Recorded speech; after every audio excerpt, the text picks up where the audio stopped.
ஏன்னா எப்படின்னு பார்த்தீங்கன்னா, இதுதான் இந்த சயின்ஸ்ன்னு சொல்ற இந்த லேட்டஸ்ட் சயின்ஸ், லேட்டஸ்ட் டெக்னாலஜி இன்னைக்கு வாழ்ற இந்த மாடர்ன் வேர்ல்டு சொல்லிக் குடுத்திருக்க மெத்தட்.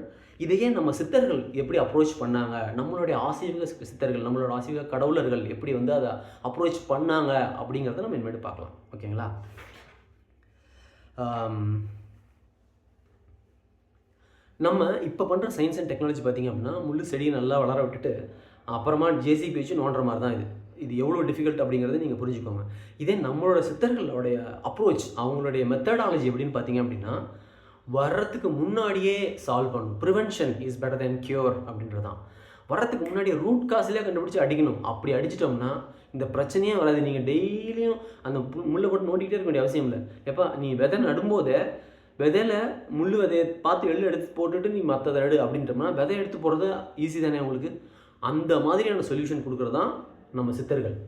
அவங்க குடுக்குறது எல்லாமே பெர்மனன்ட் சொல்யூஷன் தான். ஆனா நமக்கு புரியாம அத எப்படி தப்பு தப்பா மிஸ்யூஸ் பண்றோம். அதனால என்னென்ன பாதிப்புகள் அப்படிங்கிறது தான் இதனுடைய விளைவு. இன்னைக்கு நம்ம பார்க்க போற இந்த வீடியோவே. இன்னைக்கு பார்த்துட்டு இருக்க நம்ம வீடியோவே.